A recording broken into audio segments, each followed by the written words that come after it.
Hey guys, welcome to Yvette Home Remedies. My name is Yvette. If you're new to my channel, thank you so much for tuning in and for watching this video. And if you haven't subscribed yet, please go ahead and hit that subscribe button and also hit the bell button so that you wouldn't miss out on any of my videos. I do have good things coming to this channel. I do upload videos every week on Saturdays. So I'll be glad if you can subscribe and check out other videos on my channel as well. So in this video, I want to just show you how to treat insomnia at home with a simple home remedy. If you're interested, please stay tuned.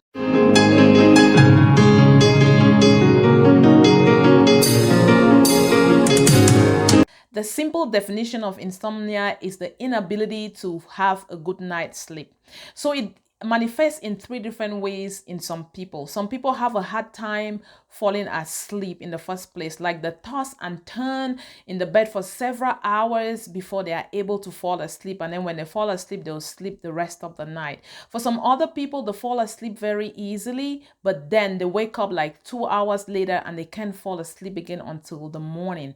For some people, they get up in the middle of the night because they want to use the washroom, or because an alarm went off, or because there was some noise or a child cried or something like that, and they are not able to go back to sleep. So no matter how insomnia affects you, I'm hoping that by the time you finish watching this video that you know how to handle these things. So before I show you the home remedy or something to take, I'm just gonna say talk about food. So before you go to bed, avoid eating heavy food, because if your stomach is so full, then it starts irritating you and then you're not able to fall asleep or able to stay asleep. For me, if I eat protein in the middle of the night, something like hard-boiled egg or meat, anything late at night, like after 9 p.m., even after 8 p.m., then I start having an upset stomach and I'll have a hard time sleeping. So you want to avoid anything that is hard to digest, because when you're sleeping,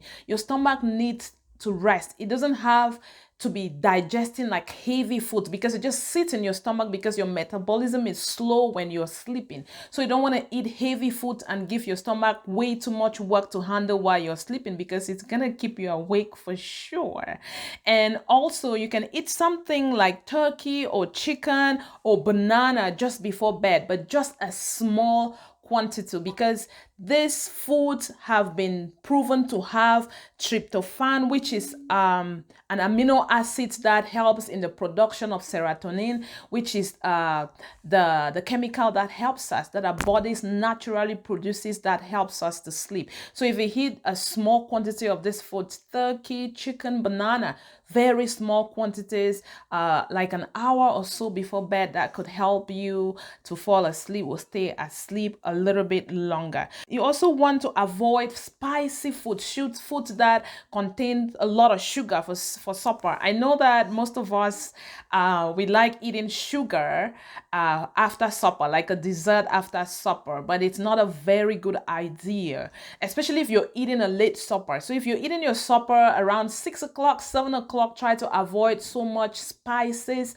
or so much sugar in your food, because it's going to irritate your stomach through the night and prevent you from falling asleep. So also avoid foods that have a hard time digesting, like things like beans. Eating things like beans in the evening, for me, I find that beans takes a longer time to digest. Like I just said, heavy proteins, they need a lot of time to digest. So if you're eating those kind of things, it's good to eat it earlier during the day so that your body has time to digest, and when you're awake, your metabolism is more active than when you're sleeping, so that can digest a little bit faster as well. So but I'm gonna go into my kitchen and show you a simple home remedy, magnesium. I find that magnesium is really helpful in combating insomnia. But before I go to magnesium, I want to tell you about serotonin. I have used serotonin quite a bit when I used to work night shifts, and I had a hard time falling asleep during the day, because my schedule was weird, right? When you work during the day, sorry, when you work during the night, then you sleep during the day, and your body is not made that way. Your body is meant to rest during the night and active during the day. So it was quite difficult, especially in the summertime, for me to be able to fall asleep when there's noises outside, there's light getting into my house, into my bedroom and stuff like that. So I had to use like dark blinds to be able to shed the light that was coming into my room.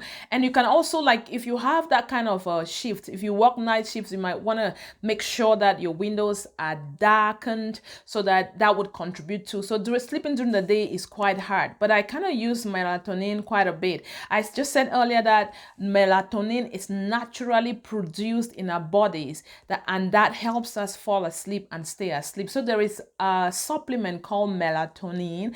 It doesn't help you fall asleep, that's from my experience, but once you fall asleep, then it helps you stay asleep for longer. So you can also buy melatonin supplements from the store to use it during for your insomnia. And I usually do not recommend buying like medications that contain different kinds of chemicals to combat insomnia unless it is indicated by your doctor, unless you've tried other simple remedies, try to close your blinds, try to reschedule your sleep cycle, and try to rest. Because sometimes when you're too tired, I find some people, when they are too tired, then they find it really hard to fall asleep. So me, if I exercise in the evening, I fall asleep faster. But for some people, if they do vigorous exercises towards the evening, then they are tired and sore and they are not able to fall asleep. So I would say the number one thing, which I should have said it before saying every other thing, is that find out why you're not falling asleep. Some people, they find it hard to fall asleep when they are troubled, like if they are stressed. I think most people, when they are stressed, they cannot fall asleep. So find out the source of your sleeplessness and then try to dig deep and find it. And so when you find it, you want to try to solve the underlying problem. What is the cause of my insomnia? Why am I not able to fall asleep or stay asleep? Am I worried? Is there something bothering me? Or is there an underlying sickness that is causing me pain and anxiety and causing me to stay awake? Or is it fear or whatever? So you want to be able to find that thing that is causing insomnia. So if you have dug through all of this and you've not been able to find the real reason why you're not able to fall asleep, then it's time for you to go with me to my kitchen so that I can show you how to make magnesium oil. I'm going to make another video to tell you the importance of magnesium. Magnesium is a very, very important supplement, a very important mineral. Let me say, a very important mineral that everybody needs to have, because it has very, very useful, it's very useful for everybody. So I'm gonna make a new video to give you in details the importance of magnesium, but in this video I'm just gonna show you how to make magnesium oil and how to use it in a way that's gonna help you fall asleep faster and stay asleep faster. So if you're interested, please let's go to my kitchen. Here I have magnesium flakes, which is basically magnesium chloride. You can find this in from any health food store.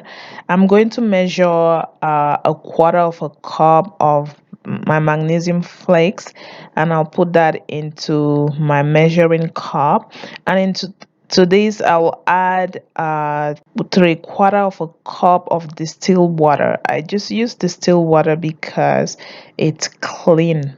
So you can also use filtered water if you want, but distilled water is my choice of water when I'm making my DIY skincare products. So I'm just gonna mix that, just stir that and make sure that it completely dissolves into the water. You have to let it dissolve until it is clear. It's clear as water and you don't see any of the flakes in there. So once that's done, I'm just going to go ahead and transfer that into my spray bottle, and I'm just using a funnel just to make the transfer as easy as possible. You also want to make sure that it's not too full, otherwise it's going to overflow. I overfill this bottle, so I'm going to remove some of the magnesium oil out of the bottle, and to that I'm going to add lavender essential oil. Lavender essential oil is really good because it calms you down as well and helps you to fall asleep faster. So I'm just going to shake that and mix it well, and it will be ready to be used. Okay guys, so here's my magnesium oil and I'm just going to quickly show you how to use it. I like to spray it into my scalp and massage it just before bed. I think about 1 hour before bed, or just spray it to these areas of my hand because I find that it absorbs much easily there. And also spray it like in between your thighs. I find that those places would absorb magnesium or absorb anything much faster because your blood vessels are close to the surface of your skin in those areas, and it absorbs very quickly. And one thing you should also note about magnesium oil is that once you start using it, it might itch a little bit, and that's normal because somebody said if you have deficiency in magnesium, then that's why it causes the itchiness. I don't know how true that is, but the itchiness goes away with time. So the more you use it, then it comes to a point where it stops itching. And also you can buy magnesium crystals. You can buy those magnesium crystals from a health food store, and I think you can find a smaller container, a smaller quantity from those stores as well. One other thing is that it might leave like white residue on your skin when you use it. So if you find white residues after using the magnesium oil, it's normal as well. It just means that there's more magnesium in there than water, so you can just dilute it a little bit more. You can also find magnesium already made magnesium oil in health food stores as well, but it's more expensive if you buy it that way. I think you can find a bottle like this, it's gonna cost you like $25, but if you make yours that, it's gonna, or even 15, it's still more expensive. I think I bought that big container of magnesium crystals for I think about 30 to 35 or to 40, between 30 and $40. So that's way cheaper, and I've been using that for almost a year. But if you can't find magnesium crystals, you can go ahead and buy the magnesium oil that is already made. It's just magnesium chloride and water. That's what magnesium oil is all about. And yeah guys, so this is it for this video.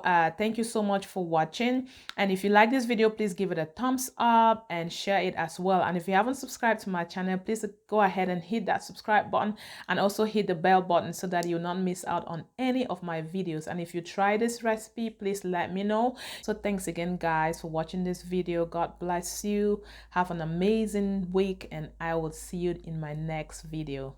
Bye.